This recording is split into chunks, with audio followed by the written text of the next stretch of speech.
வறட்சின்னா நிறைய பேருக்கு பிடிக்காது. ஆனா வறட்சியில தான் செழிப்பை இருக்கு. ஆமென்.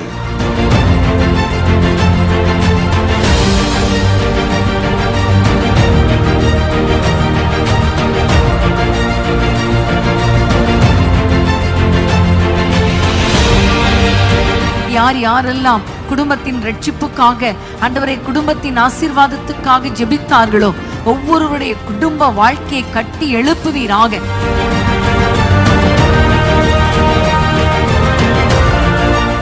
வீட்டுக்குள்ளே சமாதானத்தின் கதவுகள் திறக்கப்படுவதாக, ஒப்புரவாக்குதல் உண்டாவதாக, தேவனை நித்தம் ஆராதிக்கிற வீடுகளாய் மாறுவதாக. என்னிடத்தில் வருகிறவனை நான் புறம்பே தள்ள மாட்டேன்.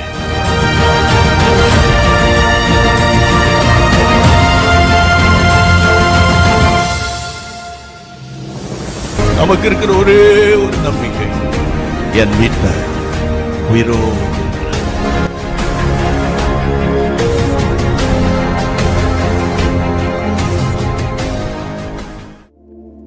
ஹல்லேலூயா. ஆண்டவராகிய இயேசு கிறிஸ்து நாமத்தில் உங்கள் ஒவ்வொரு நாங்கள் அன்போடு இந்த மாலை வேளையில் வரவேற்கிறோம். மீண்டுமாக இந்த நேரலையின் மூலமாக உங்கள் ஒவ்வொரு சந்திப்பதில் நாங்கள் மிகுந்த மகிழ்ச்சி அடைகிறோம். நம்ம எல்லாரும் கண்களை மூடி இந்த ஆன்லைன் ப்ரேயரை நம்ம ஆரம்பிக்கலாம். அன்புள்ள தேவனே, உமக்கு நன்றி. இந்த மாலை வேலைக்காக நன்றி. உங்களுடைய சமூகத்தில் அப்பா நாங்கள் உண்மை துதிக்க, உண்மை நோக்கி ஜெபிக்க, உங்களுடைய வார்த்தையை கேட்க, இன்னைக்கு நாங்கள் அதிகமாக மிஷினரிகளுக்காக ஜெபிக்க இருக்கிறோம், பைபிள் ஸ்டடியை கேட்க இருக்கிறோம். ஆண்டவர் தாமே எங்களை நீங்கள் இன்வால்வ்ட வைப்பீராக. ஆவியானவர் நீர் எங்களை நடத்துவீராக. எங்கள் கவனம் சிதறக்கூடாது. எங்களுடைய சிந்தை உண்மையில் அதிகமாய் ஆழமாய் ஆமென் உண்மையிலே நாங்கள் கவனத்தை செலுத்த எங்களுக்கு உதவி செய்யுங்க. ஆண்டவரே, எங்களை முற்றிலுமாய் அர்ப்பணிக்கிறோம். பரிசுத்த சிந்தை எங்களுக்கு தாங்க. இயேசு நாமத்தில் ஜெபிக்கிறோம், அர்ப்பணிக்கிறோம் நல்ல பிதாவே, ஆமென். ஹல்லேலூயா. நம்ம எல்லாரும் சேர்ந்து சில பாடல்களை பாடுவோம். ஆராதனை ஆராதனை, துதி ஆராதனை ஆராதனை. எல்லாருக்கும் தெரிந்த ஒரு பழைய பாடல். நம் சேர்ந்து பாடி தேவனை மகிமைப்படுத்தும். ஆராதனை ஆராதனை, துதி ஆராதனை ஆராதனை, ஆராதனை ஆராதனை, துதி ஆராதனை ஆராதனை. காலையிலும் மாலையிலும் ஆராதனை அப்பாவுக்கு, காலையிலும் மாலையிலும் ஆராதனை அப்பாவுக்கு. சொல்லுமா, ஆராதனை ஆராதனை, துதி ஆராதனை ஆராதனை, ஆராதனை ஆராதனை, துதி ஆராதனை ஆராதனை. காலையிலும் காலையிலும் மாலையிலும் ஆராதனை அப்பாவுக்கு, காலையிலும் மாலையிலும் ஆராதனை அப்பாவுக்கு. தூய ஆவியே உமக்கு ஆராதனை, துணையாளரே உமக்கு ஆராதனை. தூய ஆவியே உமக்கு ஆராதனை, துணையாளரே உமக்கு ஆராதனை. வல்ல பிதாவே உமக்கு ஆராதனை, வழிகாட்டியே உமக்கு ஆராதனை. சொல்வோம், வல்ல பிதாவே உமக்கு ஆராதனை, வழிகாட்டியே உமக்கு ஆராதனை. ஆராதனை ஆராதனை, துதி ஆராதனை ஆராதனை, ஆராதனை ஆராதனை, துதி ஆராதனை ஆராதனை. காலையிலும் காலையிலும் மாலையிலும் ஆராதனை அப்பாவுக்கு, காலையிலும் மாலையிலும் ஆராதனை அப்பாவுக்கு. அப்பா பிதாவே உமக்கு ஆராதனை, அனுகூலமானவரே ஆராதனை. அப்பா பிதாவே உமக்கு ஆராதனை, அனுகூலமானவரே ஆராதனை. கண்மலையே உமக்கு ஆராதனை, காண்பவரே உமக்கு. சொல்லுமா, கண்மலை அவர் நம்மை காண்கிறவர். ஓ, காண்பவரே உமக்கு ஆராதனை, ஆராதனை ஆராதனை, துதி ஆராதனை ஆராதனை, ஆராதனை ஆராதனை,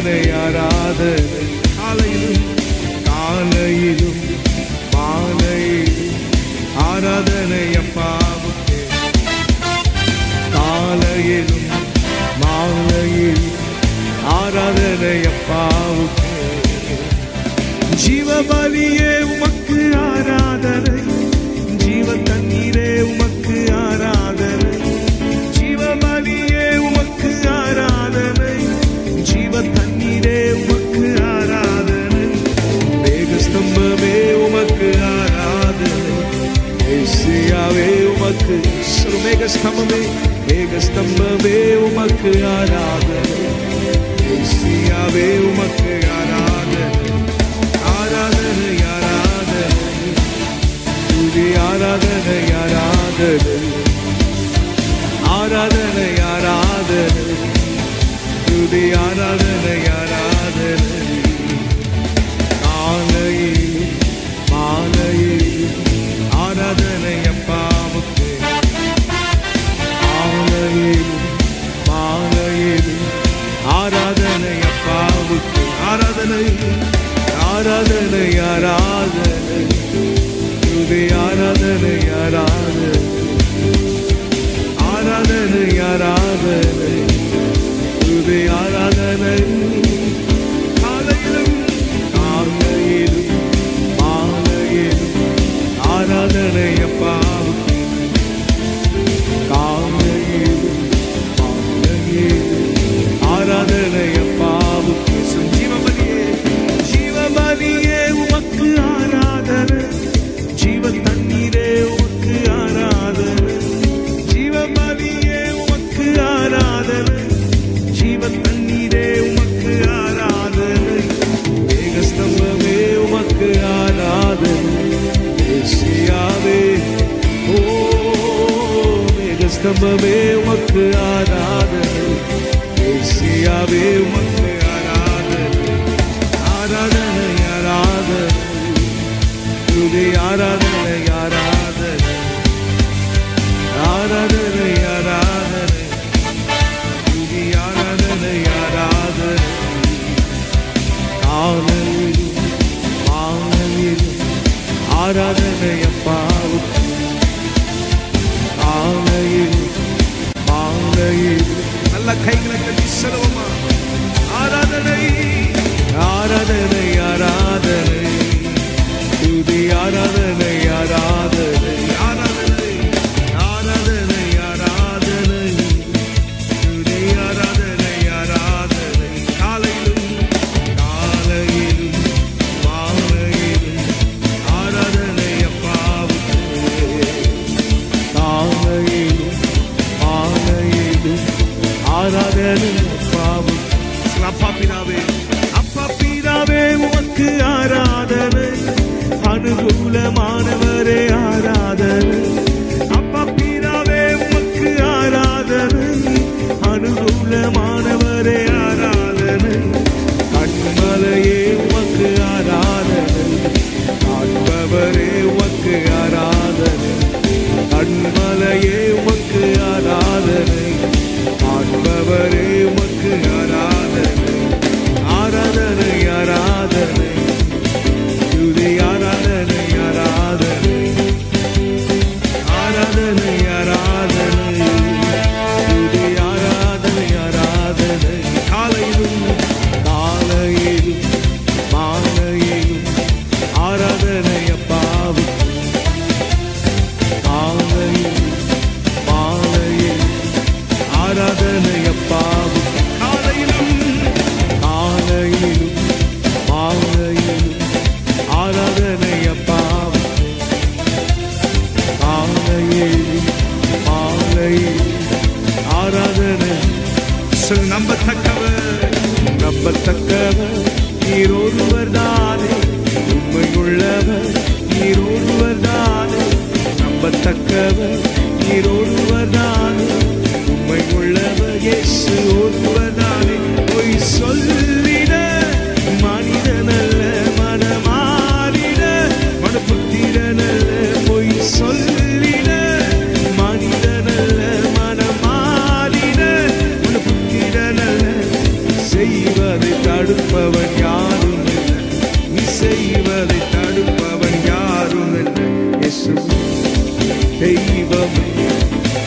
சர்வ வல்லமை உள்ளவரே, யெகோவா தேவனே, என்னை பெருக செய்பவர். பாடுவோமா? எல் ஷடாய் தெய்வமே, சர்வ வல்லமை உள்ளவரே, யெகோவா தேவனே, என்னை பெருக செய்பவர். என் வாழ்க்கை பயணமெல்லாம் உன் செல்லும் மகிமையின் வேகமும் ஆடி நான் நடக்கும் போது என்னை தாங்கிடும் உம் கரம் நான் கண்டேனே. என் வாழ்க்கை பயணமெல்லாம் உன் செல்லும் மகிமையின் வேகமே ஆடி நான் நடக்கும் போது என்னை தாங்கிடும் உம் கரம் நான் கண்டேனே. எல்லா இயேசுக்கு சித்தனா முடிந்தது, வேகமோ தொடங்கினதே. எல்லா இயேசுக்கு சித்தனா முடிந்தது, வேகமோ தொடங்கினதே. தெய்வமே, சர்வ வல்லமை உள்ளவரே, யெகோவா தேவனே, என்னை பெருக செய்பவரே. தெய்வமே, சர்வ வல்லமை உள்ளவரே, யெகோவா தெய்வமே, என்னை பெருக செய்பவரே. அற்பமான ஆரம்பத்தை சம்பூரணமாய் மாற்றினீர். நான் கண்ணீரோடு விதைத்ததெல்லாம் இங்கே வீரமாய் அறுக்க செய்தீர். பாடுவோமா? அற்பமான ஆரம்பத்தை சம்பூரணமாய் மாற்றினீர். நான் கண்ணீரோடு விதைத்ததெல்லாம் இங்கே வீரமாய் அறுக்க செய்தீர். எந்த குறைவெல்லாம் நிறைவாக்கி வறட்சியை செழிப்பாக்கி வாழ்நாளெல்லாம் போஷித்தீர்.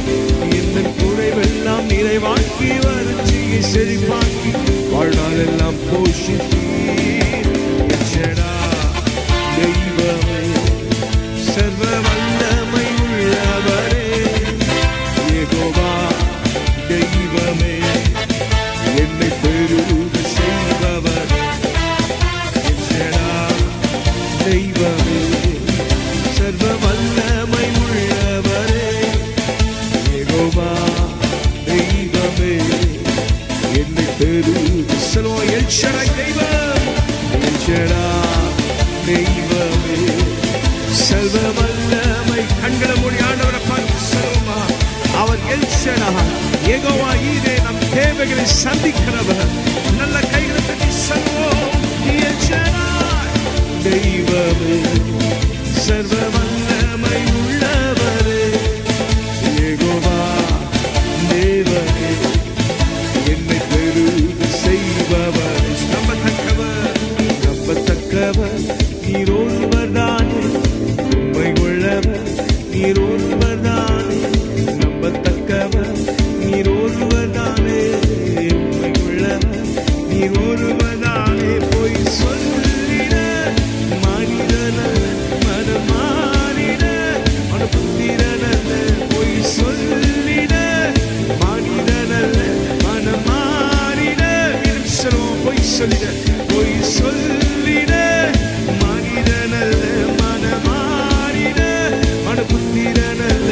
போய் சொல்லிட மனிதனல்ல, மனமாறிட மனபுத்திரனல்ல. செய்வதை தடுப்பவன் யாரும் இல்லை, செய்வதை தடுப்பவன் யாரும் இல்லை. தெய்வமே, சர்வ வல்லமை உள்ளவரே, யெகோவா தெய்வமே, என்னை பெருக செய்பவரே.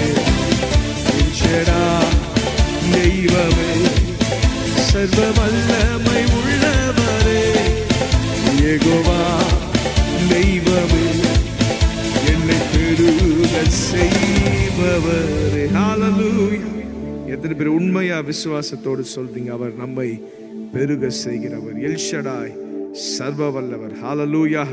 யெகோவா ஈரே, நம் தேவைகளை சந்திக்கிறவர். நம்முடைய ஆண்டவர் அற்புதமானவர். ஹல்லேலூயா. நம்முடைய வாழ்க்கையில் நம்ம எல்லாருமே ருசி பார்த்திருப்போம் ஆண்டவர் எவ்வளவு உண்மை உள்ளவர் என்று. ஆமென். அவர் நமக்கு ஒரு வாக்குத்தத்தத்தை சொன்னார், அதிலே அவர் மாறவே மாட்டார். சொன்னதை செய்யும் அளவும் நம்மை கைவிடாத ஆண்டவர். எல்லாரும் கண்களை மூடி சொல்லுங்க, ஆண்டவரே ஹல்லேலூயா, வாக்கு பண்ணினவர், நீர் உண்மை உள்ளவர், நீர் மாறவே மாட்டீர். எல்லாரும் கண்களை மூடி ஹல்லேலூயா, சர்வ வல்லவரை துதிப்போமா, இயேசுவை துதிப்போமா, சாவாமை உடையவர் துதிப்போமா, ஒருவராய் பெரிய அற்புதங்களை செய்கிறவரை துதிப்போமா. ஹல்லேலூயா. இவரை போல வேறு தெய்வம் இல்லை, நம்முடைய ஆண்டவரை போல வேறு ரட்சகர் இல்லை. ஹல்லேலூயா. எல்லாரும் கைகளை உயர்த்தி சொல்லுங்க, ஆண்டவரே உன்னதமானவரே, நீர் பெரியவர் சொல்லுங்க. ஹல்லேலூயா. உம்மை உயர்த்துகிறோம், நீர் பெரியவர். கர்த்தாவே, தேவர்களில் உமக்கு ஒப்பானவர் யார் என்று இஸ்ரவேல் ஜனங்களும் மோசேவும் அன்று பார்வோனின் கைக்கு ஆண்டவர் விடுவித்த போது துதித்து பாடினார்கள். இந்த மாலை வேளையில அவை நம்மை விடுவித்திருக்கிறாரே, அதை எண்ணி பார்ப்போமா? சிலுவையில் தன்னையே தந்து நம்மை விடுவித்திருக்கிறாரே, எல்லா பாவத்திலிருந்து நம்மை விடுவித்திருக்கிறாரே, எல்லா தலைமுறையாய் பின்தொடர்ந்த சாபத்திலிருந்து நம்மை விடுவித்திருக்கிறாரே. இயேசு கிறிஸ்துவிற்குள்ளாக வந்ததின் மூலமாக அவை நம்முடைய எல்லா சாபங்கள், எல்லா ரோகங்கள், எல்லா பாவங்களையும் நம்மை விட்டு நீக்கினாரே, நம்மை சுகப்படுத்தினார். நல்ல கைகளை உயர்த்தி ஆண்டவரே உமக்கு நன்றின்னு சொல்லுங்க. ஆண்டவரே உமக்கு நன்றி. சொல்லுங்க, என்னை சுகப்படுத்தினதற்காக நன்றி, என்னை ஜெயமுள்ளவனாய் நிறுத்தினதற்காக நன்றி, உமக்குள்ளாக வெற்றி சிறக்க பண்ணினதற்காக நன்றி. நல்ல வாய்களை திறந்த அப்பாவை துதிக்கலாமா? பயத்தை எங்களை விட்டு நீக்கினவரே, பயமுள்ள வாழ்க்கை வாழ்ந்திருந்த எங்களை, ஆமென், அடிமைத்தனத்தில் இருந்த எங்களை விடுவித்து சுயாதீனர்களை மாற்றினீரே. ஹல்லேலூயா, உமக்கு நன்றின்னு சொல்லுங்க. நம்முடைய ஆண்டவராகிய இயேசு கிறிஸ்துவின் மூலமாக நமக்கு ஜெயம் கொடுக்கிற தேவனுக்கு ஸ்தோத்திரம்னு சொல்லுங்க. ஜெயம் கொடுக்கிறவரே உமக்கு ஸ்தோத்திரம், வெற்றி சிறக்க பண்ணுகிறவரே உமக்கு ஸ்தோத்திரம். சொல்லுங்க, கடைசி வரை எங்களோடு இருந்து நடத்துகிறவரே உமக்கு ஆராதனை. ஓமை உயர்த்துகிறோம். எங்கள் துணையாளரே, எங்கள் துணையாளரே, எங்கள் மனவாளரே, துணையாளரே, துணையாளரே, துன்பத்தில் தாங்கும் என் மனவாளரே, துணையாளரே, துணையாளரே, துன்பத்தில் தாங்கும் என் மனவாளரே. ஓசன்னா உன்னத தேவனே, ஓசன்னா தாவீதின் மைந்தனே, ஓசன்னா உன்னத தேவனே, ஓசன்னா தாவீதின் மைந்தனே.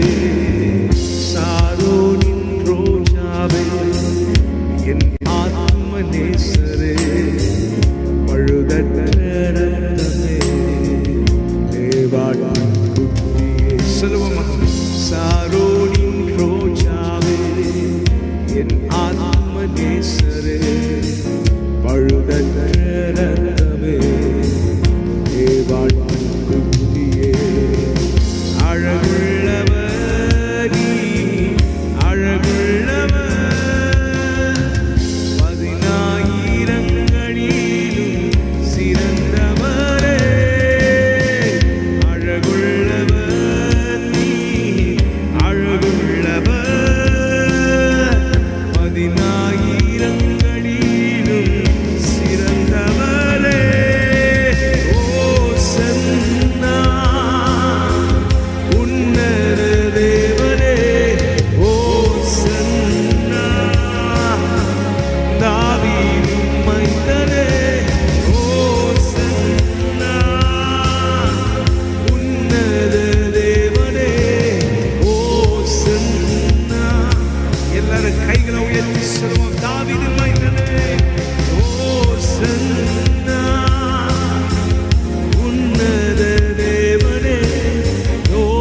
சன்னா தாவீதின் மைந்தனே ஓசன்னா உன்னத தேவனே ஓசன்னா தாவீதின் மைந்தனே. உறவுகள் பிரிந்த போதிலும் நண்பன் என்னை வெறுத்த நாளிலும் துணையாக வந்த அன்பினை மறந்திடேனே. சொல்லுவோமா? உறவுகள் பிரிந்த போதிலும் நண்பன் என்னை வெறுத்த நாளிலும் துணையாக வந்த அன்பினை மறந்திடேனே. துணையாளரே துணையாளரே துன்பத்தில் தாங்கும் என் மனமாளரே துணையாளரே துணையாளரே துன்பத்தில் தாங்கும் என் மனவாளரே ஓசன்னா உன்னத தேவனே ஓசன்னா தாவீதின் மைந்தனே ஓசன்னா உன்னத. எல்லாரும் சேர்ந்து சொல்வோமா? நமக்காக தந்தையே தந்த அந்த தேவனை உயர்த்தி பாடுவோம். ஓசன்னா உன்னத தேவனே ஓசன்னா தாவீதின் மைந்தனே ஓசன்னா உன்னத தேவனே ஓசன்னா. ஓ எபினேசரே எபினேசரே இதுவரையில் உதவினீரே. எபினேசரே எபினேசரே இதுவரையில் உதவினீரே. இதுவரையில் உதவினீரே. ஓ இதுவரையில் உதவினீரே. உம்மை முழு உள்ளத்தோடு ஆராதிப்பேன். முழு பலத்தோடு அன்பு கூறுவேன். ஆராதனை ஆராதனை இயேசுவே ஆராதனை ஆராதனை அல்லேலூயா ஆராதனை ஆராதனை இயேசுவே ஆராதனை ஆராதனை. அன்பு கூறுவே இன்னும் அதிகமா ஆராதிப்பே இன்னும் ஆர்வமா. அன்பு கூறுவே இன்னும் அதிகமா ஆராதிப்பே இன்னும் ஆர்வமா. உம்மை முழு உள்ளத்தோடு ஆராதிப்பே முழு பலத்தோடு அன்பு கூறுவே. ஆராதனை ஆராதனை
கர்த்தாவே, உம்மில் நான் அன்பு கூறுகிறேன்.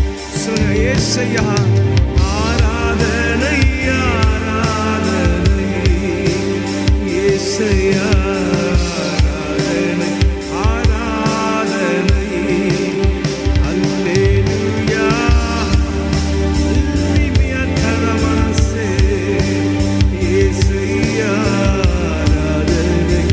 அப்படியே கைகளை உயர்த்தி சொல்லுங்க, யெகோவா நிசி, யெகோவா நிசி, யெகோவா நிசி, வெற்றி தந்தீரே நன்றி ஐயா. யெகோவா நிசி, யெகோவா நிசி, வெற்றி தந்தீரே நன்றி ஐயா. வெற்றி தந்தீரே நன்றி ஐயா. சொல்லுமா, வெற்றி தந்தீரே நன்றி ஐயா. உம்மை முழு உள்ளத்தோடு ஆராதிப்பேன். சத்தத்தை உயர்த்தி சொல்லுங்க, ஆண்டவரே உம்மையே நான் ஆராதிப்பேன், உம்மையே அன்பு கூறுவேன் முழு உள்ளத்தோடு.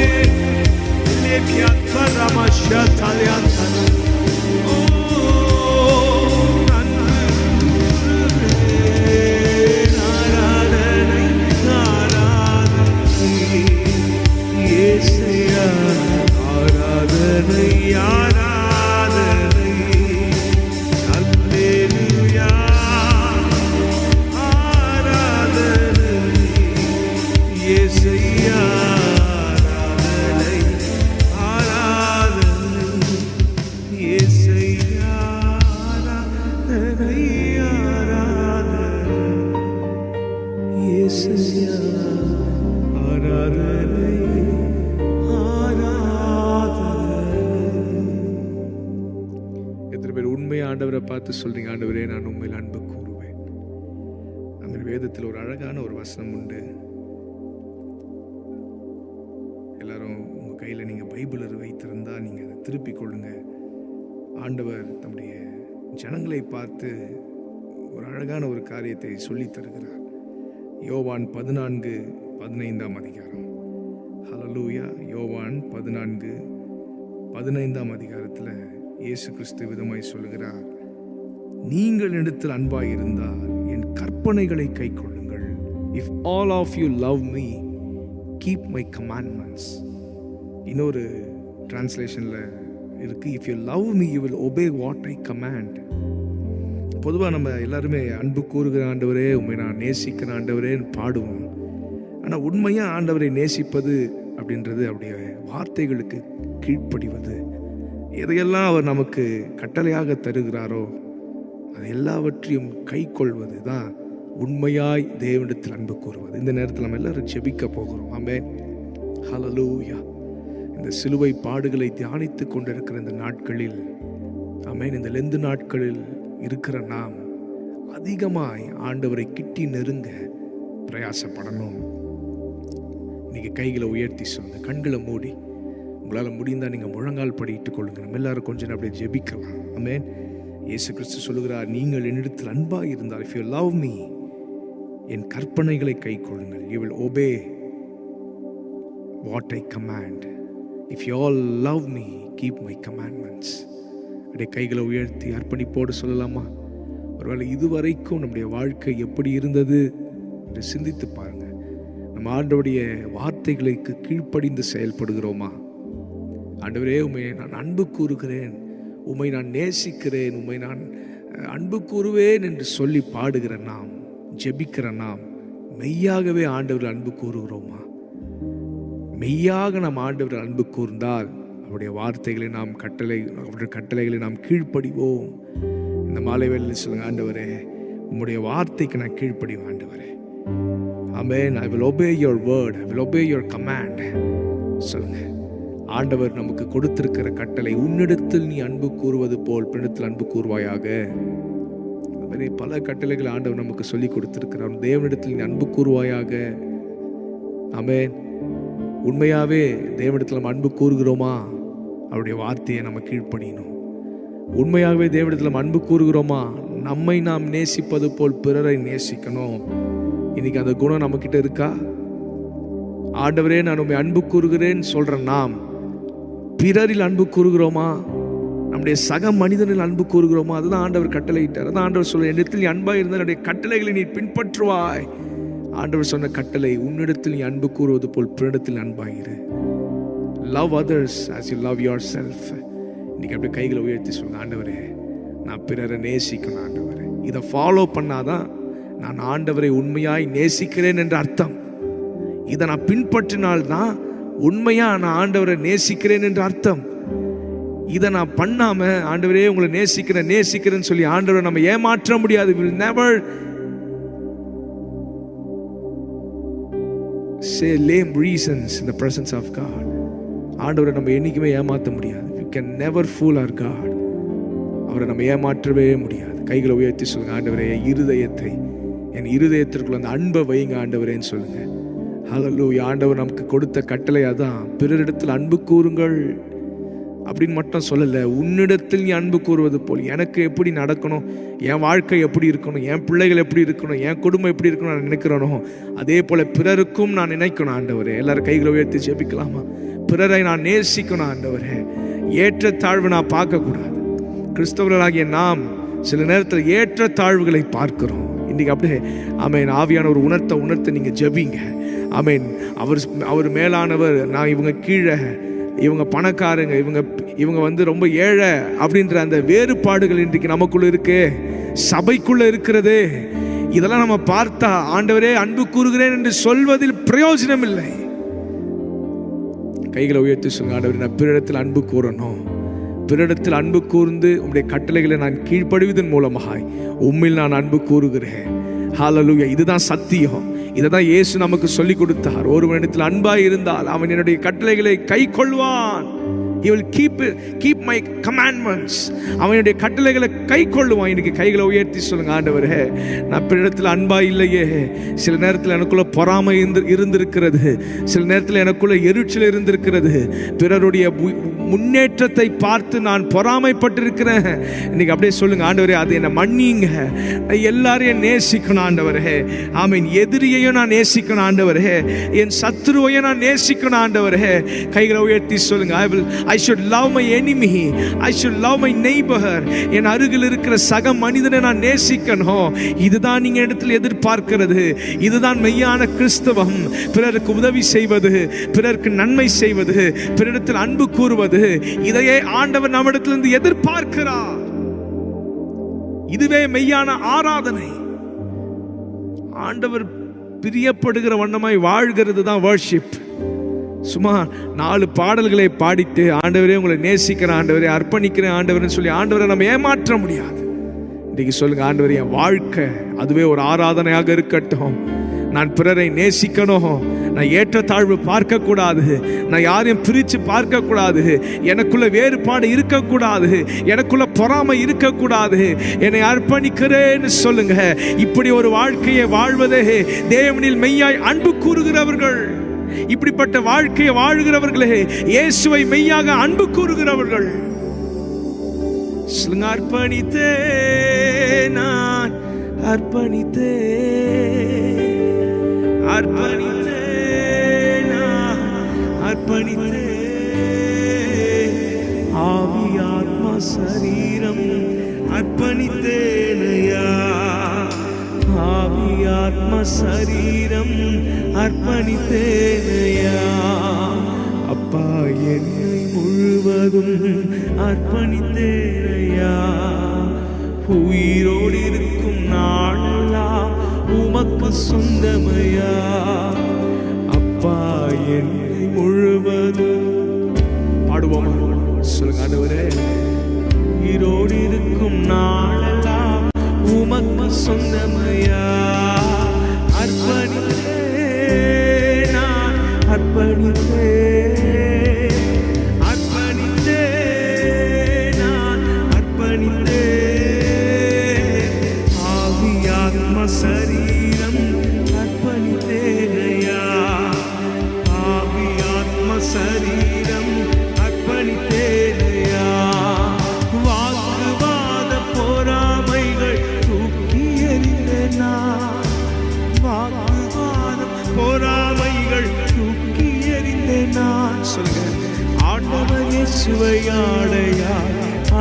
கொண்டே நான் ஆண்டவர் இயேசுவை ஆடையாய் அணிந்து கொண்டே நான்.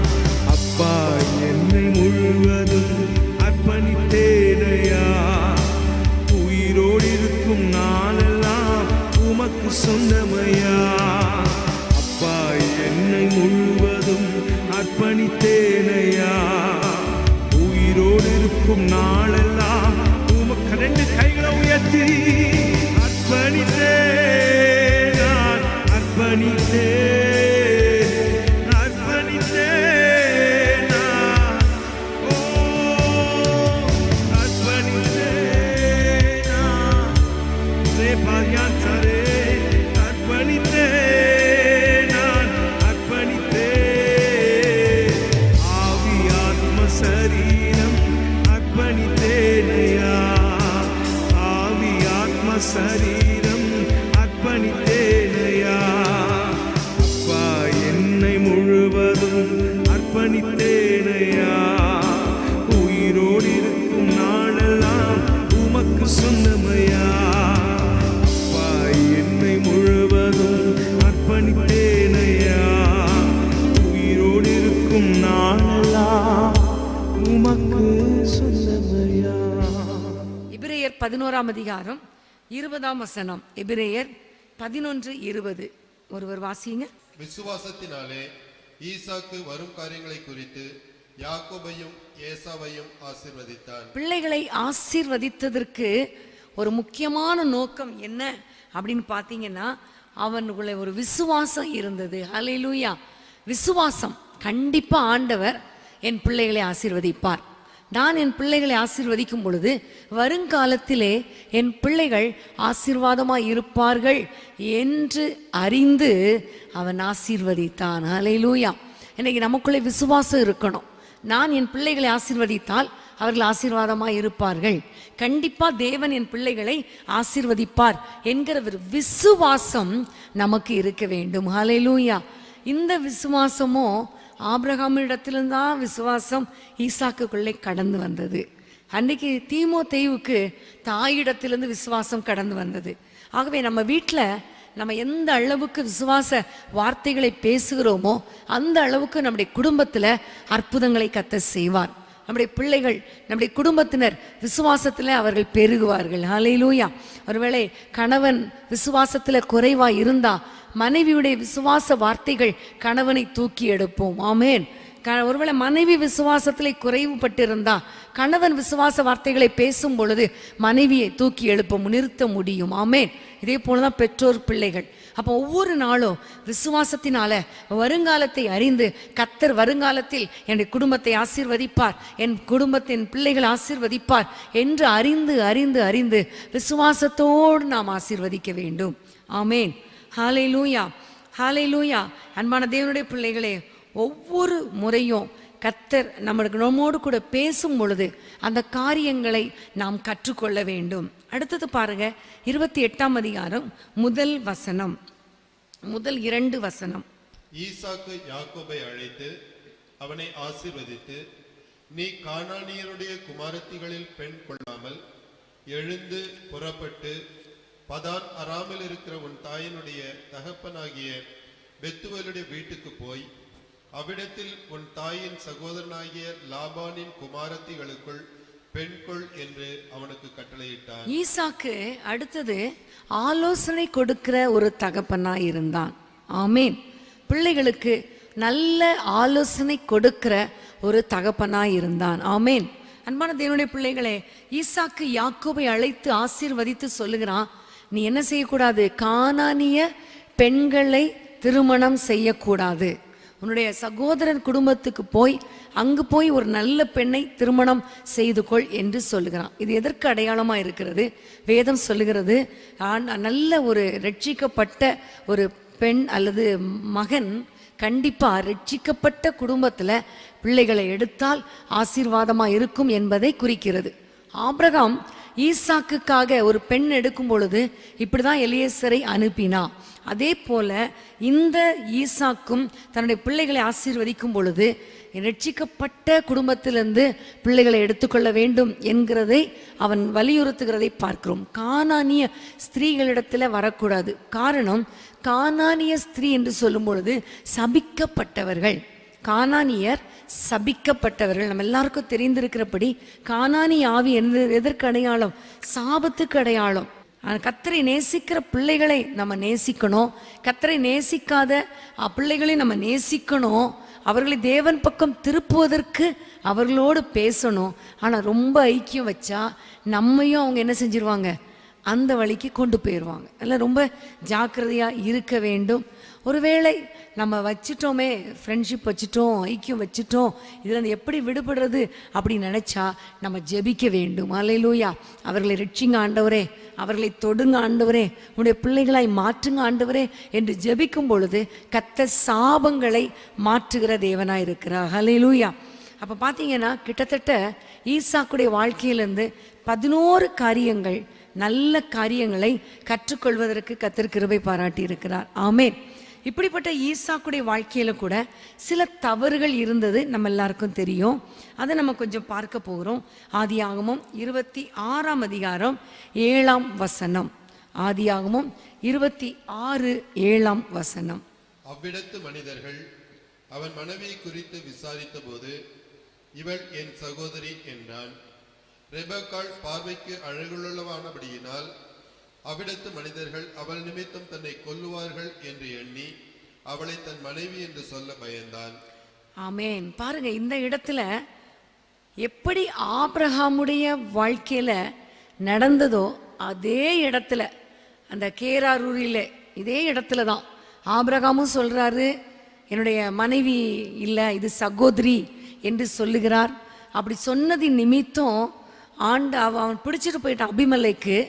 ஆனால் அதுக்கப்புறம் ஆண்டவர் சொப்பனத்தில் தோன்றி அவன் தீர்க்கதரிசி, அவனுடைய மனைவியை அனுப்பிவிடு என்று சொல்லிவிட்டு, அதே போல ஆபிரகாம் ஜெபித்த பொழுது கர்த்தர் அங்கு ஒரு அற்புதத்தை செய்தார். ஆபிரகாமின் நிமித்தம் எல்லாருடைய கற்பத்தையும், அபிமெலேக்குடைய வாழ்க்கையில் இருந்த கற்பங்களை அடைத்து வைத்திருந்த பொழுது ஆபிரகாமுடைய ஜெபத்தின் நிமித்தம் விடுதலையாக்கி பிள்ளைகள் பெறும்படி கர்த்தர் அனுக்கிரகம் பாராட்டினார். இங்க பார்த்தீங்கன்னா அதே மாதிரி ஈசாக்கும் இந்த அபிமெலேக்கு ராஜாவுடைய வாழ்க்கையில வரும்பொழுது அதே மாதிரி சொல்கிறான், இது என்னுடைய மனைவி என்று சொல்லுகிறான். மனைவியை பிடிச்சிட்டு போல, ஆனால் அவனுக்குள்ளே ஒரு பயம், மனைவின்னு சொல்லிட்டா என்ன நடந்துரும்? நம்மளை கொன்னுட்டு மனைவி எடுத்துருவாங்க. சரி, சகோதரின்னு சொன்னா அவளுக்கு தீங்கு வராதா? அந்த அறிவெல்லாம் இல்லை. தன்னுடைய உயிர் தான் பெருசாக போச்சு இல்லையா? ஆனால் அந்த இடத்துலையும் ஒரு தவறு பண்ணிட்டான். இன்றைக்கி நம்முடைய வாழ்க்கையில் தேவையில்லாத பொய் இல்லையா? சில சொல்லுவாங்க ஆபத்துக்கு பொய் சொல்லலாம், 1000 பொய் சொல்லி ஒரு கல்யாணத்தை பண்ணலாம் அப்படியெல்லாம் சொல்கிறாங்க. இல்லை, என்னைக்கு இருந்தாலும் பொய் தான். ஒரு பொய்யை மறைக்க இன்னொரு பொய், இன்னொரு பொய்யை மறைக்க இன்னொரு பொய். வேதம் சொல்லுது, பொய் சொல்லுகிறவர்கள் கர்த்தருக்கு அருவருப்பானவர்கள். ஆகவே மேக்சிமம் பொய் சொல்லக்கூடாது. பொய் சொல்லியே வாழ்ந்து பழகியாச்சுன்னா ஆண்டவரிடத்தில் கிருபை கேட்கணும். ஆண்டவரே, உண்மை பேசுவதற்கு எனக்கு கிருபை தாங்க. ஏனென்றால் உண்மையுள்ள மனிதன் பரிபூர்ண ஆசீர்வாதங்களை பெறுவான். ஆமென். இந்த இடத்துல நான் ஒரு காரியத்தை உங்களுக்கு சொல்ல விரும்புகிறேன். ஆபிரகாமின் நாட்களில் ஒரு அபிமெலேக்கு வாசித்தோம். அதே அபிமெலேக்கு தான் இதுவா? கொஞ்சம் யோசித்து பாருங்க. ஆபிரகாம் வாழ்க்கையில் அதே கேராரில் உள்ள ராஜா பேரு தான் அபிமெலேக்கு. இப்பவும் பாருங்க, ஈசாக்குடைய வாழ்க்கையிலையும் அதே அபிமெலேக். அப்படி இருக்க வாய்ப்பு இருக்கா? நிச்சயமா இருக்க வாய்ப்பு இல்லை இல்லையா? இது என்னன்னு சொன்னீங்கன்னா, வேத ஆராய்ச்சியர்கள் சொல்லுகிற காரியம், அபிமெலேக்கு என்பது ஒரு டைட்டில், ஒரு ராஜாக்குரிய டைட்டில். எப்படி பார்வோன் அப்படின்னு சொல்லும்போது எகிப்தின் ராஜானாலே பார்வோன், இன்னொரு பேர் இருக்கும், ஆனால் பார்வோன். அப்போ பார்த்தீங்கன்னா ஆபிரகாமுடைய வாழ்க்கையில் ஒரு பார்வோன், ஈசாக்குடைய வாழ்க்கையில் பார்வோன், யாக்கோபு வாழ்க்கையில் பார்வோன், யோசேப்பு வாழ்க்கையில் ஒரு பார்வோன், யோசேப்பை அறியாத ஒரு பார்வோன் இல்லையா? எத்தனை பார்வோன்கள்! அது ஒரு டைட்டில், ராஜாவுக்கு கொடுக்கப்பட்ட ஒரு தலைப்பு. அதே போல இந்த கேராரில் இருக்கிற ராஜாவுக்கு கொடுக்கப்பட்ட டைட்டில் அபிமெலேக்கு. சரியா? அதனால தான் நீங்கள் இது நல்லா நமக்கு இதுவும் தெரிஞ்சிருக்கணும். பைபிள் ஸ்டடி படிக்கும் பொழுது என்னடா இது, அந்த தாத்தாவா இந்த ரெபெக்கால பார்த்தாரு, இவ்வளோ நாள் உயிரோடு இருந்தாரா, ஆபிரகாம் செத்து இத்தனை வருஷம் கழித்து உயிரோடு இருந்தாரா அப்படின்னு நம்ம நினைக்கக்கூடாது. அவனுடைய மகன் ஈசாக்கு எப்படி மகனோ அதே போல் அவருடைய மகன் அடுத்த அபிமெலேக்கு. இதெல்லாம் நம்ம அறிந்து கொள்ள வேண்டும். சரி, அடுத்ததாக ஆதியாகமம் 27ஆம் அதிகாரம் முதல் வசனத்தை பாருங்க. ஈசாக்கு முதிர் வயதானதினால் அவன் கண்கள் இருளடைந்து பார்வையற்று போனபோது அவன் தன் மூத்த குமாரனாகிய ஏசாவை அழைத்து, என் மகனே என்றான். அவன், இதோ இருக்கிறேன் என்றான். பாருங்க, இந்த ஏசாவை ஈசாக்கு அழைத்து, என் மகனே என்று அழைத்து, நான் மரணம் போகிறது, நான் உன்னை என்ன செய்ய வேண்டும், ஆசீர்வதிக்க வேண்டும் என்று கூறுகிறதை பார்க்கிறோம். ஈசாக்கு எத்தனை பிள்ளைங்க? 2 பிள்ளைங்க. அவன் என்ன பண்ணியிருந்திருக்கணும், 2 பேருமே அழைத்து ஆசீர்வதிச்சிருக்கணும். ஆனால் ஈசாக்கு அப்படி இல்லை. காரணம், இந்த 2 பேர்லேயே ஒவ்வொருத்தரும் ஒவ்வொரு பிள்ளைகள் மேலே பாரபட்சம் காண்பித்தாங்க. ஈசாக்கு ஏசாவின் மேலே, ரெபெக்காள் யாக்கோபு மேலே, அப்படி நம்ம இருக்கிறத பார்க்கிறோம். இந்த பாரபட்சத்தின் காரணமாகத்தான் ஆரம்பத்தில் இருந்து 2 பேருக்கும் ஒரே சண்டை. சேஷ்டபுத்திர பாகத்தை விற்று போடுறதுலேருந்து எல்லா காரியத்திலையும் சண்டை. வேதத்தில் பார்த்தீங்கன்னா நீதிமொழிகளில் ஒரு வசனம் உண்டு, 6 காரியங்கள் கர்த்தருக்கு அருவருப்பானது, 7 அவருக்கு வெறுப்பானது என்று சொல்லி போடப்பட்டிருக்கும். அதில் ஒன்று சகோதரர்களுக்குள்ளே விரோதத்தை உண்டு பண்ணுதல். எப்படி விரோதத்தை உண்டு பண்ண முடியும் சகோதரர்களுக்குள்ள? இப்படிதான் பெற்றோர் என்ன செஞ்சிடறாங்க, ஒருத்தரை நேசித்து ஒருத்தரை பாரபட்சம் காட்டுறதுனால ஒருத்தருக்கு என்ன ஆயிருது, அடுத்தவங்க மேலே பொறாமை, எரிச்சல் இருக்கா இல்லையா? இன்னைக்கு நிறைய இடங்கள்ல அப்படிதான். சில சமயங்களில் பெற்றோருக்கு பலவீனமான பிள்ளைகள் மேலே ஒரு அன்பு இருக்கும், பலவீனமான பிள்ளைகளை பார்த்தா அன்பு இருக்கும். சில குடும்பங்களில் பார்த்தீங்கன்னா திருமணம் ஆக்கி கொடுத்ததுக்கப்புறம் எந்த பிள்ளை கஷ்டப்படுதோ அந்த பிள்ளை மேலே ஒரு சாஃப்ட் கார்னர் இருக்கும், அது வேற காரியம். ஆனால் திருமணம் பண்ணி கொடுப்பதற்கு முன்பாக வீட்டில் வாழ்கிற பிள்ளைங்கிட்ட பாரபட்சம் காட்டினா கண்டிப்பாக 2 பேருக்கும் இடையே தேவையில்லாத பிரச்சனைகள் தான் வரும் என்பதை நம்ம அறிந்து கர்த்தருடைய சன்னிதானத்தில் ஒப்பு கொடுத்து நம்ம என்ன செய்ய வேண்டும், கண்டிப்பாக பாரபட்சம் இல்லாமல் நடத்த வேண்டும். சில குடும்பங்களில் ஆண்களுக்கு ஒரு பாரபட்சம், பெண்களுக்கு ஒரு பாரபட்சம். சில குடும்பங்களில் மூத்த பிள்ளைக்கு ஒரு பாரபட்சம், இளைய குடும்பத்துக்கு இன்னும் கொஞ்சம், இளைய பிள்ளைக்கு இன்னும் கொஞ்சம் செல்லும். இப்படியெல்லாம் நிறைய குடும்பங்களில் இருக்கும். ஆனால் அப்படி இல்லாமல் பெற்றோராகிய நாம் பாரபட்சம் பார்க்காம பிள்ளைகளை நடத்தும் பொழுதுதான் கர்த்தர் நம்மை ஆசீர்வதிக்க அவர் வல்லவராக இருக்கிறார். ஹல்லேலூயா. பிரியமானது என்னுடைய பிள்ளைகளை, இவ்வளோ காரியங்கள் ஈசாக்குடைய வாழ்க்கையிலேருந்து நம்ம கற்றுக்கொள்வதற்கு கர்த்தர் கிருபை பாராட்டினார். இந்த ஈசாக்கு நிறைய குவாலிட்டிஸ் எல்லாமே உங்களுக்கு தெரியும்னு நினைக்கிறேன்.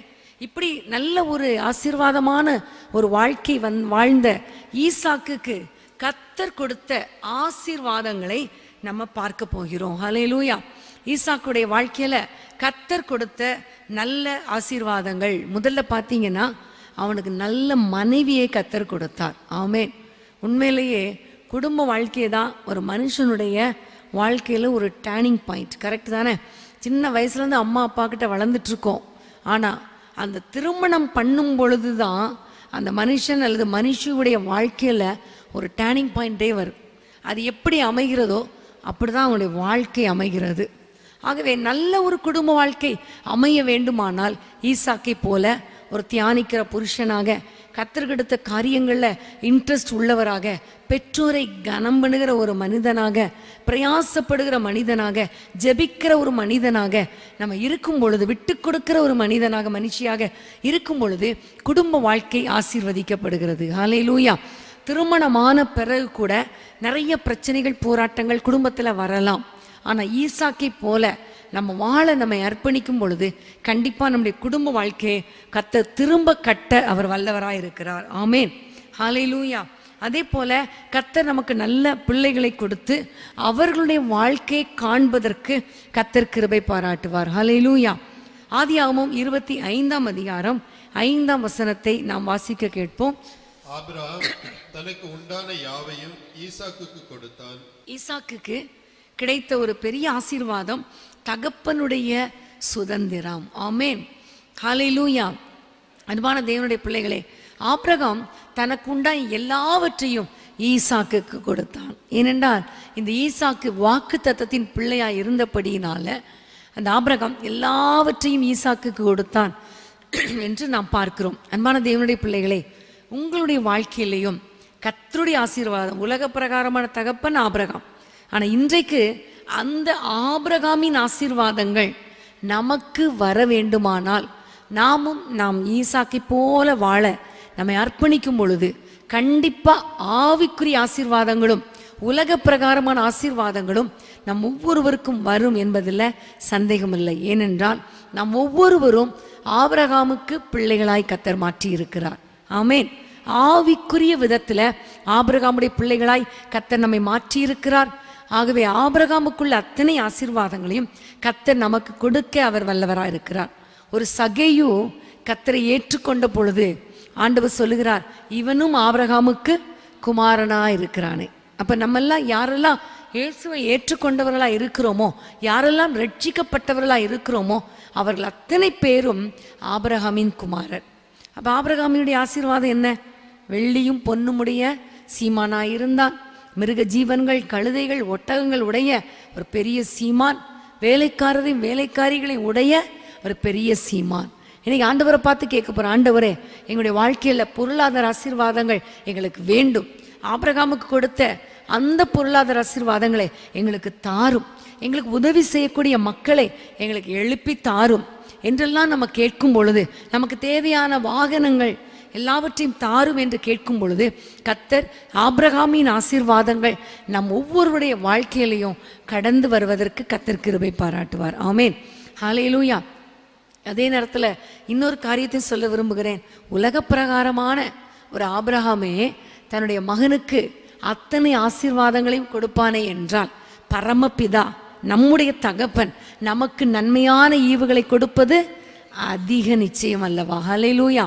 யாரெல்லாம் தேவனுடைய பிள்ளைகளாய் இருக்கிறார்களோ அவர்கள் அத்தனை பேருக்கும் பரம தகப்பன் நன்மையான ஈவுகளை கொடுக்க அவர் வல்லமை உடையவராயிருக்கிறார். ஹல்லேலூயா. இன்று வரைக்கும் உங்களுடைய ஜெபத்துக்கு பதில் வரல அப்படின்னா இன்னைக்கு ஆண்டவரை பார்த்து கேளுங்க, ஏசப்பா நாங்கள் ஈசாக்கை போல வாழ விரும்புகிறேன்.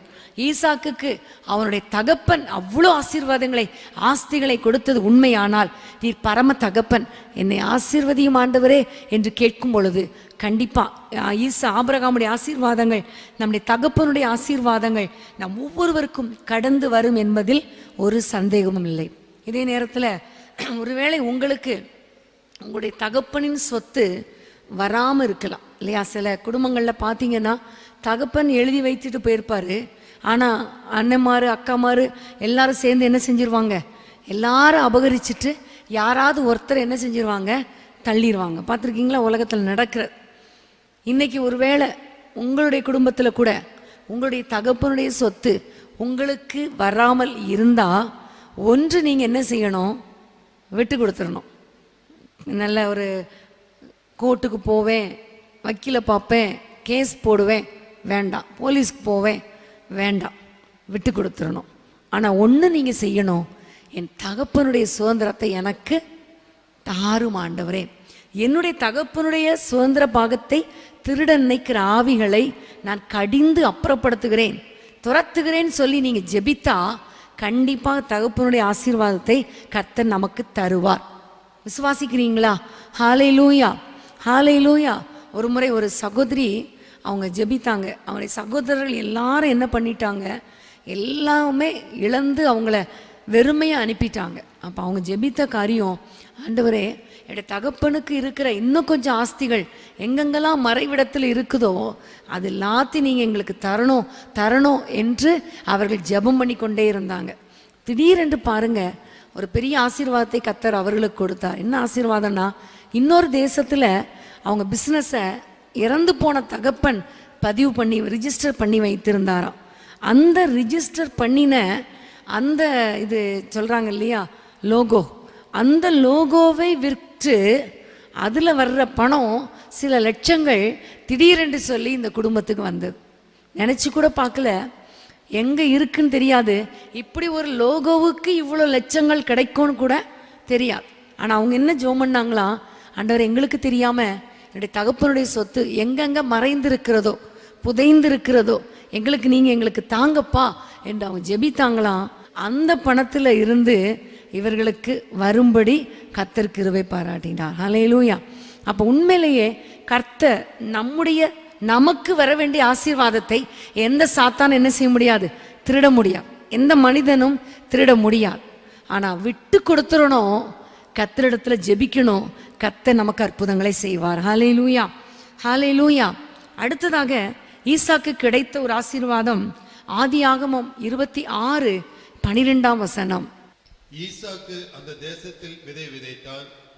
கர்த்தர் அவனை ஆசீர்வதித்ததினால் அந்த வருஷத்தில் 100 மடங்கு பலன் அடைந்தான். அடுத்த வசனம், அவன் ஐஸ்வர்யவானாகி வர வர விருத்தி அடைந்து மகா பெரியவனானான். ஆமென், ஹல்லேலூயா. ஆண்டவர் ஈசாக்குக்கு கொடுத்த ஒரு பெரிய ஆசீர்வாதம் 100 மடங்கு பலன் கிடைக்கும்படி கர்த்தர் கிருபை பாராட்டினார். ஹல்லேலூயா. விதைத்ததனால, பிரயாசப்பட்டதினால ஈசாக்குக்கு கர்த்தர் கொடுத்த ஒரு பெரிய ஆசீர்வாதம் 100 மடங்கு ஆசீர்வாதம். அது மட்டுமல்ல, அவன் ஐஸ்வர்யவானாகி வர வர வர விருத்தி அடைந்து மகா பெரியவனானான். எவ்வளோ பெரிய ஆசீர்வாதம் பாருங்களேன். அவன் விதைத்ததுக்கு 100 மடங்கு ஆசீர்வாதம். அதுக்கு பிறகு ஐஸ்வர்யவானாக்குகிறார். எப்படி ஐஸ்வர்யம் வந்ததா? வர வர வர. திடீர் ஐஸ்வர்யம் கிடையாது. திடீர் ஐஸ்வர்யம் எப்படி வந்துச்சோ அப்படியே போயிடும். சில சமயங்களில் திடீர் பணக்காரங்கன்னு சொல்லுவாங்க, பார்த்துருக்கீங்களா? அவங்க திடீர் பணக்காரங்களாயிட்டாலே என்ன ஆயிரும், அவங்க பேச்சு மாறும், நட மாறும், மொழி மாறும், எல்லாமே மாறும். ஒரு பெருமை வந்துடும். மனுஷங்களை மதிக்க மாட்டாங்க, வேலைக்காரங்களை கீழ்த்தரமாக நடத்துவாங்க. தெரியுமா தெரியாதா? நிறையா. ஆனால் வர வர விருத்தி அடைந்தா அவங்க மனுஷனாக இருப்பாங்க. ஹல்லேலூயா. அப்படிப்பட்ட ஆசீர்வாதம் தான் நமக்கு வேணும். திடீர் ஆசீர்வாதம் வேணாம். கர்த்தர் நம்ம விதைத்ததுக்கு 100 மடங்கு பலன், பிரயாசப்பட்டதுக்குரிய பலன் ஒரு பக்கம். அடுத்தது நம்ம ஐஸ்வர்யவானாய் மாற்றணும். ஏனென்றால் நாம் ஆண்டவருடைய ராஜாவுடைய பிள்ளைகள். நாம் ஐஸ்வர்யவான்களாய் மாறும்படிக்கு அவர் சிலுவையிலே தரித்திரராயிருக்கிறார். ஆகவே அவருடைய ஐஸ்வர்யம் நமக்கு வர வேண்டும். அது எப்படி வரணும்? வர வர வர விருத்தி அடைய வேண்டும். ஹல்லேலூயா. அது மாத்திரமல்ல, மகா பெரியவனானா. பெரியவன் என்று சொல்லும் பொழுது ஒரு ஃபேமஸ், நல்ல ஒரு பெயரை கர்த்தர் கொடுப்பார். ஆமென். நம்முடைய வாழ்க்கையிலும் ஈசாக்குக்கு எப்படி ஆசீர்வாதங்கள் கிடைத்ததோ அவ்வளோ ஆசீர்வாதங்களையும் கர்த்தர் நமக்கு கொடுப்பார். ஆனால் ஆசீர்வாதங்கள் வரும்போது என்ன நடக்கும் தெரியுமா? அடுத்த வசனத்தை வாசிங்களேன். அவனுக்கு ஆட்டு மந்தையும் மாட்டு மந்தையும் அநேக பணிவிடைக்காரரும் இருந்தபடியினாலே பெலிஸ்தர் அவன் பேரில் பொறாமை கொண்டு பெலிஸ்தர் பொறாமை கொண்டார்கள். நம்மளை ஆண்டவர் ஆசீர்வதிக்கிறார் அப்படின்னா வெளியரங்கமான அடையாளம் என்ன தெரியுமா? என்ன? பொறாமை. மற்றவங்க பொறாமப்படுவாங்க. நீங்கள் ஒன்றும் நினைக்காதீங்க, அவங்க பொறாமப்படுறாங்க, இவங்க பொறாமப்படுறாங்க, ஒரு நல்ல புடவை கட்டிட்டு போனால் போதும் பொறாமப்படுறாங்க, என் பிள்ளைங்க கொஞ்சம் படிச்சிருச்சு உயர்ந்துருச்சுன்னா பொறாமப்படுறாங்க நினைக்காதீங்க.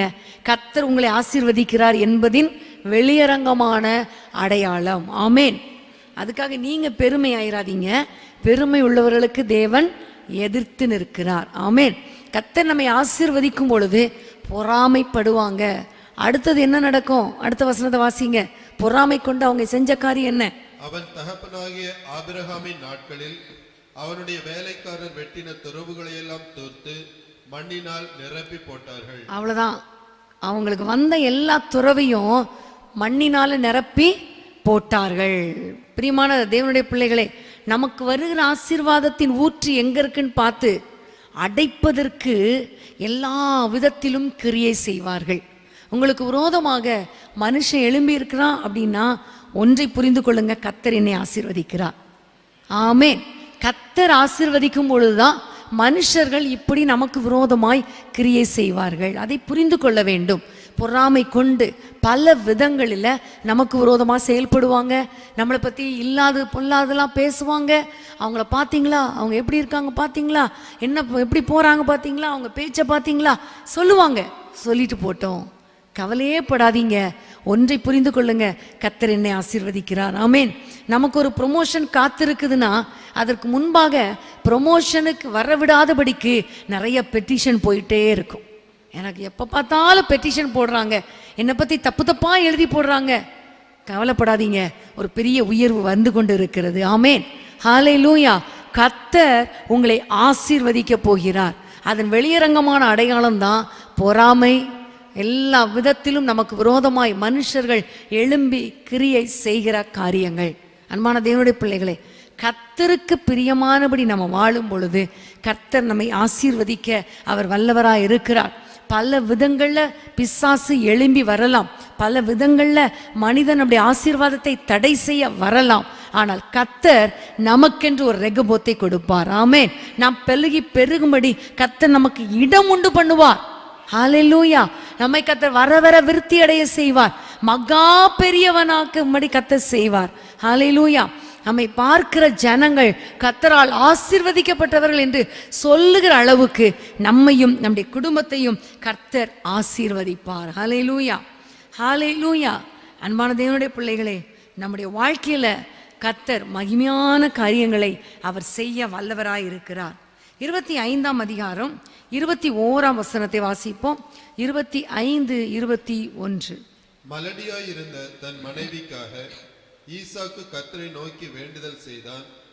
கர்த்தர் அவன் வேண்டுதலை கேட்டருளினார்.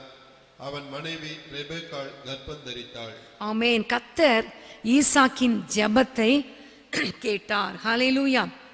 அன்பான தேவனுடைய பிள்ளைகளே, நாம் ஈசாக்கை போல ஜெபிக்கிற மனிதனாக, தியானிக்கிற மனிதனாக, ஒரு நல்ல ஒரு கேரக்டர் உள்ள ஒரு மனுஷனாக நம்ம இன்னைக்கு என்னெல்லாம் கற்றுக்கொண்டோமோ, 2 வாரத்தில் ஈசாக்கை பற்றி எவ்வளோ காரியங்களை கற்றுக்கொண்டோமோ அவை எல்லாவற்றையும் நாம் செயல்படுத்தும் பொழுது, நாம் ஜெபித்தால் உடனே கர்த்தர் பதில் கொடுப்பார். ஹல்லேலூயா.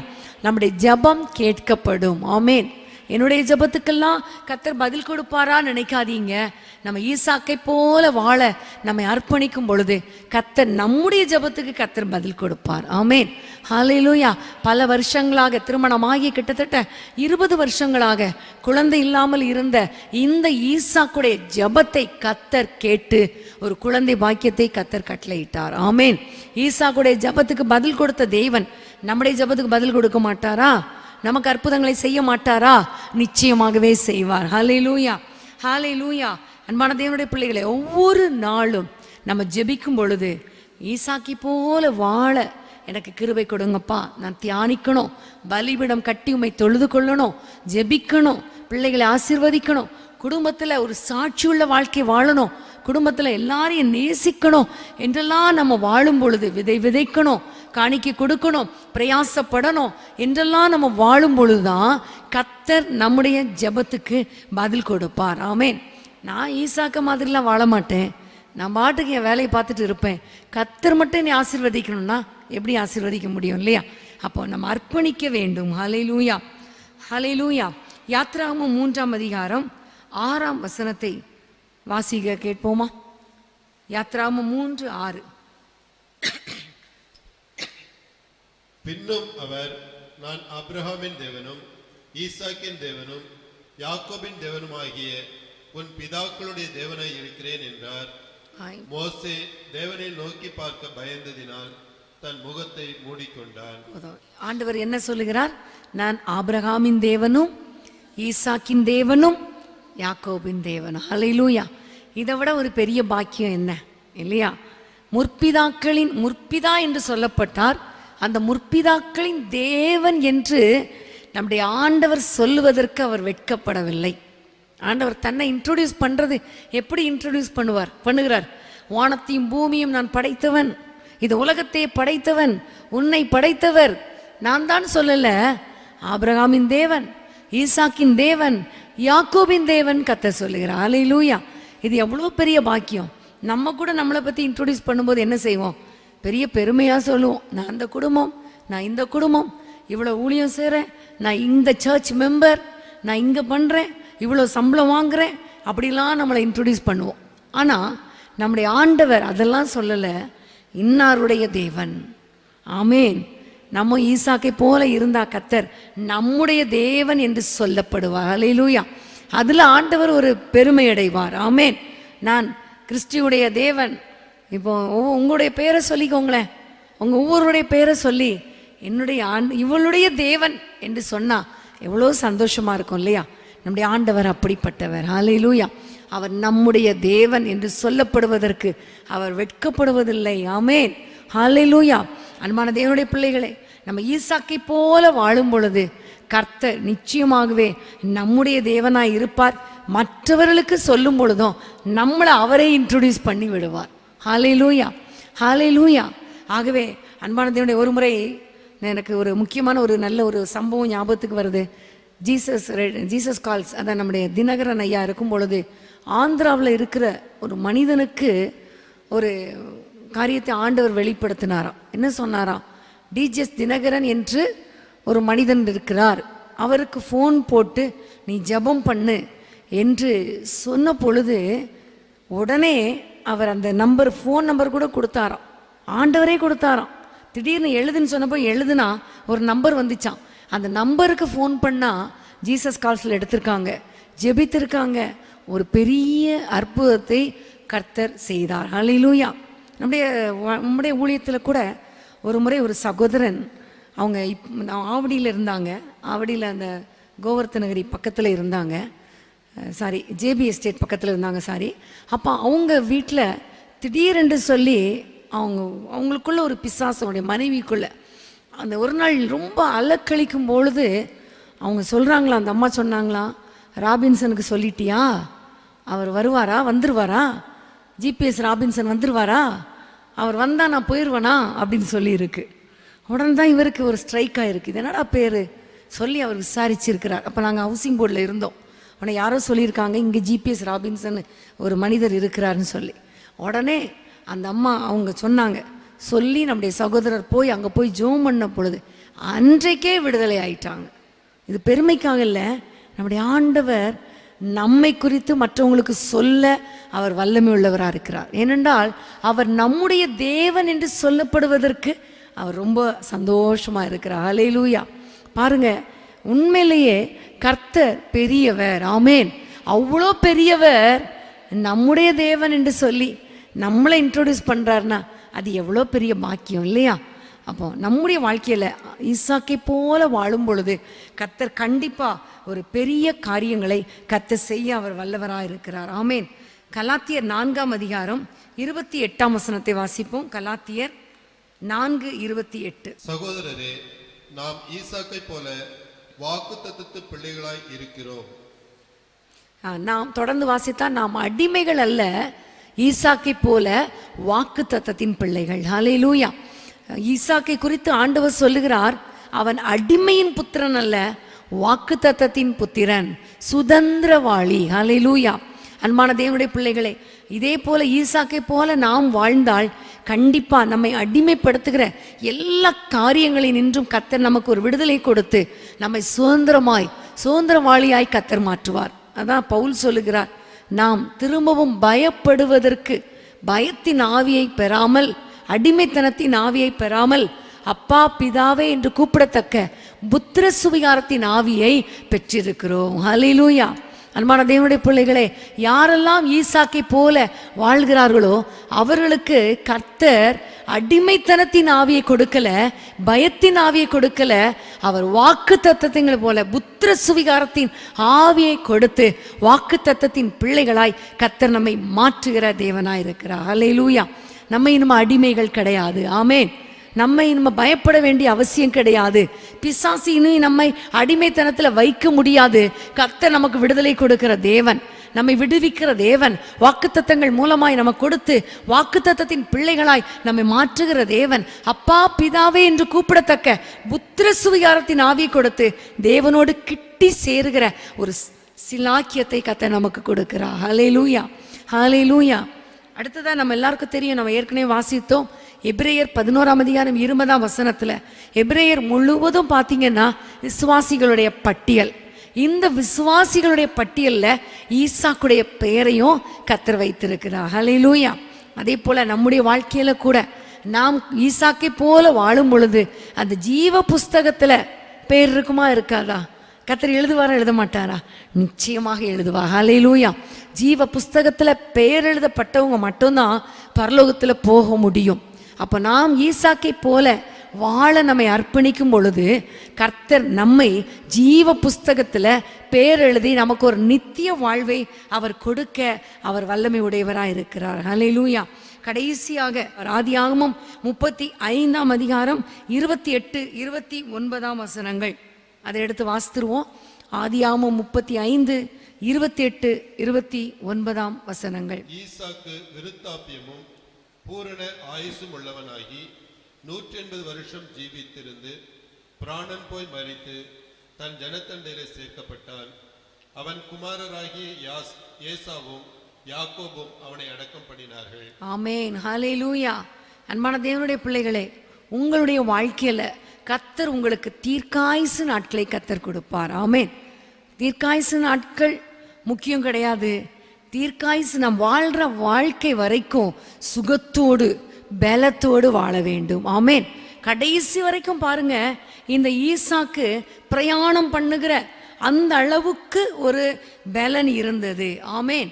பாருங்க 27ஆம் வசனத்துல நம்ம பார்க்கிறோம். விருத்தாப்பியமும் பூரண ஆயுசும். விருத்தாப்பியம் என்று சொல்லும் பொழுது நல்ல பலனை குறிக்கிறது. இப்போ உங்களுடைய வாழ்க்கையிலையும் கர்த்தர் நம்முடைய கடைசி ஆயுசு நாட்கள் வரைக்கும் பூரண பலனை கர்த்தர் கொடுத்து, நல்ல பலனையும் ஆரோக்கியத்தையும் கொடுத்து நாம் நல்ல முறையில் மரிப்பதற்கு கர்த்தர் கிருபை பாராட்டுவார். ஹல்லேலூயா. அன்பான தேவனுடைய பிள்ளைகளே, கண்டிப்பாக நம்முடைய வாழ்க்கையில் ஈசாக்கு கொடுத்த அத்தனை ஆசீர்வாதங்களையும் நமக்கு கொடுக்க அவர் வல்லமை உடையவராக இருக்கிறார். விசுவாசிக்கிறீங்களா? விசுவாசிக்கிறீங்களா? இந்த ஆசீர்வாதங்களை நம்ம பெற்றுக்கொள்ளணும்னா ஈசாக்கை போல கர்த்தருக்கு அடுத்த காரியங்களில் நம்ம இன்ட்ரெஸ்ட் காட்டணும். நம்முடைய பெற்றோருக்கு கீழ்ப்படியணும், பெற்றோரை கனம் பண்ணணும், வேத வசனங்களை தியானிக்கிற ஒரு மனுஷனாக இருக்கணும், ஜெபிக்கிற ஒரு மனிதன், பிரயாசப்படுகிற ஒரு மனிதன், விட்டு கொடுக்கிற ஒரு மனிதன், தேவனுக்கு பிரியமானபடி வாழ்கிற ஒரு மனிதன், இன்னும் குடும்பத்தை நேசிக்கிற ஒரு மனிதன், பிள்ளைகளை ஆசீர்வதிக்கிற, பிள்ளைகளை நல்ல முறையில் ஆலோசனை கொடுத்து நடத்துகிற ஒரு மனிதன், இப்படி வாழும் பொழுது கண்டிப்பாக கர்த்தர் நம்முடைய வாழ்க்கையில் ஈசாக்கின் ஆசீர்வாதங்கள் நமக்கு கடந்து வரும்படி கர்த்தர் கிருபை பாராட்டுவார். ஆமென். ஹல்லேலூயா. பைபிள்ல இருந்து ஈசாக்குடைய காரியங்களை எல்லாத்தையும் முழுமையாக கற்றுக்கொள்ள கிருபை கொடுத்தார். நம்ம கற்றுக் கொடுத்ததோடு இருக்கக்கூடாது, எழுதி வச்சதோடு இருக்கக்கூடாது, நம்ம ஒரு காதில் கேட்டுட்டு இன்னொரு காதில் விடுறவங்களா இருக்கக்கூடாது. இதன்படி வாழ நம்ம அர்ப்பணிக்கணும், அந்த ஆசீர்வாதங்களை சுதந்திரித்து கொள்ளணும். அதுதான் பைபிள் ஸ்டடியோட, நம்முடைய பைபிள் ஸ்டடியோட முக்கிய நோக்கம். ஆமென். ஹீப்ரூவில் என்ன சொல்லப்பட்டிருக்கிறது, கிரேக்கில் என்ன சொல்லப்பட்டிருக்கிறது, இது எத்தனை வயது, இது எத்தனை ஊர், இதெல்லாம் நமக்கு தேவையில்லை. பைபிள்ல இருந்து கற்றுக்கொள்ள போகிறோம், கற்றுக்கொண்டதை அப்பியாசப்படுத்த போகிறோம், ஆசீர்வாதங்களை பெற்றுக்கொள்ள போகிறோம். ஆமென். நம்ம எல்லாம் எழுந்து நின்று ஆண்டவரை நோக்கி ஜெபிக்க போகிறோம். ஆண்டவரே, ஈசாக்கை போல எங்களை மாற்றுங்க, ஈசாக்கிட்ட காணப்பட்ட நல்ல குணங்களை எங்களுக்கு தாங்க. அதே வேளையில் ஈசாக்கிட்ட காணப்பட்ட கெட்ட குணம் எங்களுக்கு வேணாம் ஆண்டவரே, பொய் சொல்லுகிற வாழ்க்கை எங்களுக்கு வேண்டாம் ஆண்டவரே, பிள்ளைகளை பாரபட்சமாய் நடத்துகிற வாழ்க்கை எங்களுக்கு வேணாம் ஆண்டவரே என்று சொல்லி அர்ப்பணிக்கும் பொழுது கர்த்தர் நமக்கு கிருபைகளை கொடுப்பார். ஹல்லேலூயா. ஹல்லேலூயா. எல்லாரும் நம்ம கேட்ட வசனங்களை திரும்ப கொஞ்சம் ஞாபகப்படுத்தி பார்ப்பீங்களா? திரும்ப கொஞ்சம் ஞாபகப்படுத்தி ஆண்டவரை நோக்கி எனக்கு கிருபை தாங்கப்பா என்று கேட்கும் பொழுது கர்த்தர் கண்டிப்பாக பெரிய காரியங்களை செய்ய அவர் வல்லவராக இருக்கிறார். ஹல்லேலூயா. ஹல்லேலூயா. விட்டு கொடுக்கிற வாழ்க்கை, சத்துருக்களுக்கு எவ்வளோ எங்களை நெருக்கினாலும் விட்டு கொடுக்கிற ஒரு வாழ்க்கை எங்களுக்கு தாங்கப்பா என்று கேட்கும் பொழுது கர்த்தர் நமக்கு அப்படிப்பட்ட ஒரு கிருபையை கொடுக்க அவர் வல்லவராக இருக்கிறார். விசுவாசமுள்ள ஒரு வாழ்க்கை, விசுவாசத்தோடு கூட பிள்ளைகளை ஆசீர்வதிக்கிற ஒரு வாழ்க்கை எங்களுக்கு தாரும் ஆண்டவரே என்று கேட்க வேண்டும். பிள்ளைகளுக்கு நல்ல ஆலோசனை கொடுக்கிற ஒரு நல்ல தகப்பனாக, நல்ல தாயாக கர்த்தர் நம்மை மாற்றும்படி ஆண்டவரை நோக்கி பார்ப்போமா? ஆண்டவரை நோக்கி பார்ப்போமா? ஹல்லேலூயா. ஜெபிக்கிற ஒரு வாழ்க்கை, தியானிக்கிற ஒரு வாழ்க்கை, ஆண்டவரே கணவன் மனைவிக்கிடையே சமாதானமான ஒரு வாழ்க்கை, இவெல்லாவற்றையும் எங்களுக்கு தாரும் ஆண்டவரே. சந்தோஷமான ஒரு வாழ்க்கையை தாரும் ஆண்டவரே. நாங்கள் அப்படிப்பட்ட ஒரு நல்ல வாழ்க்கை வாழ எங்கள் ஒவ்வொருவருக்கும் கிருபை தாரும் ஆண்டவரே, கிருபை தாரும் ஆண்டவரே, கிருபை தாரும் ஆண்டவரே. ஹalleluya. உமக்கு ஸ்தோத்திரம், உமக்கு ஸ்தோத்திரம், உமக்கு ஸ்தோத்திரம் ஆண்டவரே. எங்களை நடத்துங்கப்பா. நீங்கள் எங்களை நடத்தும் பொழுது அந்த நடத்துதலுக்கு கீழ்ப்படிய எங்களுக்கு கிருபை தாரும் ஆண்டவரே. ஹalleluya, ஹalleluya, ஹalleluya. உமக்கு ஸ்தோத்திரம் அப்பா, உமக்கு ஸ்தோத்திரம் அப்பா. ஆண்டவரே, ஈசாக்கை போல வாழ எங்களை அர்ப்பணிக்கிறோம் ராஜா. ஈசாக்கை போல எங்களை விட்டு கொடுக்கிறோம் ஆண்டவரே. நீ சொன்ன ஒவ்வொரு காரியத்துக்கும் கீழ்ப்படுகிறோம் ராஜா. நம்முடைய கரத்திலே எங்களை தாழ்த்துகிறோம், எங்களை அர்ப்பணிக்கிறோம். ஈசாக்கை போல வாழ்ந்து உம்முடைய நாமத்தை மகிமைப்படுத்த எங்கள் ஒவ்வொருவருக்கும் கிருபை தாரும் ஆண்டவரே. ஆண்டவரே, உம்மை நோக்கி நாங்கள் பார்க்கிறோம். யார் யாரெல்லாம் ஈசாக்கை போல வாழ தங்களை அர்ப்பணித்தார்களோ, இணையதளத்தின் மூலமாய் பார்த்து கொண்டிருக்கிறவங்க யாரெல்லாம் இப்பொழுது ஈசாக்கை போல தங்களை வாழ அர்ப்பணித்து உம்மை நோக்கி பார்க்கிறார்களோ, ஒவ்வொரு குடும்பங்களையும் கர்த்தர் ஆசீர்வதிங்க ராஜா. நல்ல குடும்ப வாழ்க்கையை தாங்கப்பா. பிள்ளைகளுடைய எதிர்காலங்கள் கட்டப்படட்டும் ஆண்டவரே. திருமணமாகி பிரிந்திருக்கிற குடும்பங்கள் இயேசுவின் நாமத்தில் இணைக்கப்படுவதாக ராஜா. குடும்பத்தின் தேவைகளை சந்திங்க, பிள்ளைகளை தாரும், ஜபங்கள் கேட்கப்படட்டும், ஐஸ்வர்யவானாய் மாற்றுங்கப்பா ஆண்டவரே. இவர்கள் பலுகி பெருகும்படி இடம் உண்டாக்க பண்ணுவீராக நாங்கள் ஜெபிக்கிறோம் அப்பா. ஆண்டவரே, எல்லாவற்றிலும் இவர்களை ஆசீர்வதித்து மகா பெரியவர்களாய் மாற்றி ஆசீர்வதித்து உயர்த்துங்கப்பா. உடைய பிள்ளைகளுக்கு விரோதமாய் எழும்புகிற எல்லா ஆயுதங்களும் வாய்க்காமல் போகட்டும் என்று நாங்கள் ஜெபிக்கிறோம் அப்பா.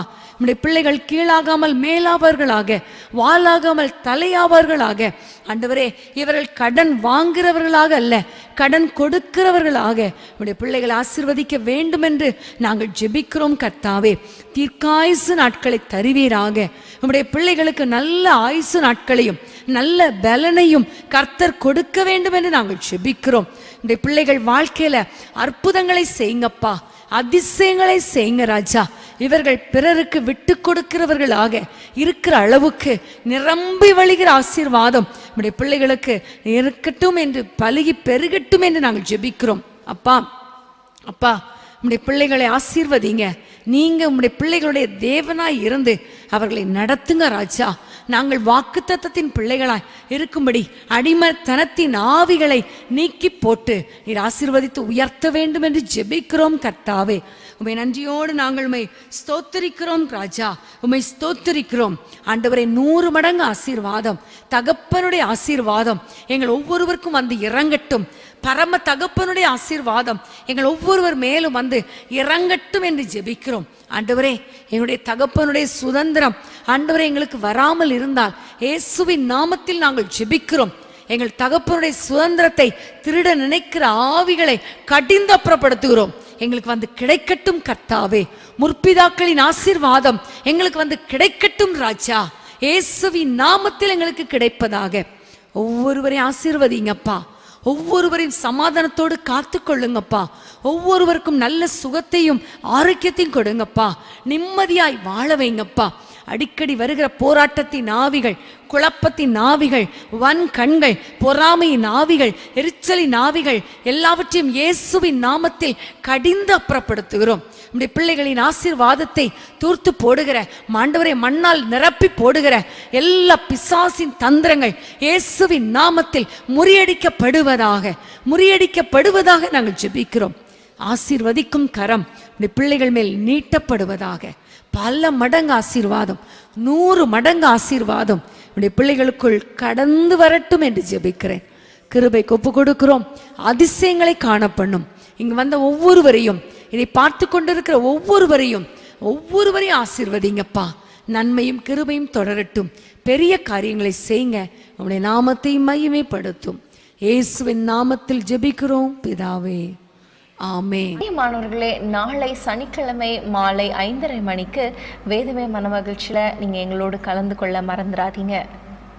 நிச்சயமாகவே கர்த்தர் நம்மோடு கூட பேசுவார். அந்த நேரங்கள் மிகவும் ஆசீர்வாதமாக இருக்கும். அது மாத்திரமல்ல, வருகிற ஞாயிற்றுக்கிழமை நம்ம எல்லாருக்கும் தெரியும் முழு இரவு ஜெபம். அந்த முழு இரவு ஜெபத்துக்கு ஆயத்தமாகுங்கள்.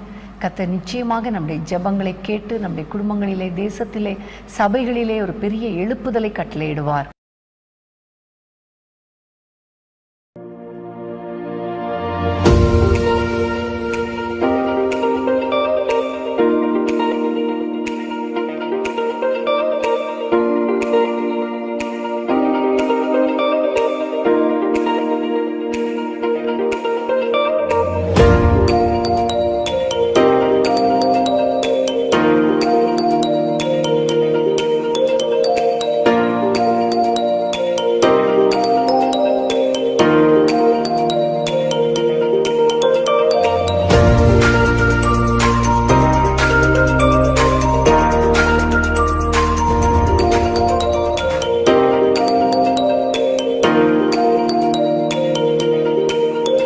அன்பான தேவனுடைய பிள்ளைகளே, இச்செய்தி உங்களுக்கு மிகுந்த ஆசிர்வாதமாக இருந்ததென்று நாங்கள் நம்புகிறோம்.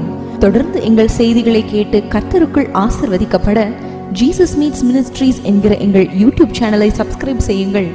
மேலும் உங்கள் ஜெப உதவிக்கு எங்களோடு நீங்கள் தொடர்பு கொள்ள வேண்டிய தொலைபேசி எண் 9841252836 மற்றும் 7299546363. Email gpsrobinson@hotmail.com. கர்த்தர் உங்களை ஆசிர்வதிப்பாராக.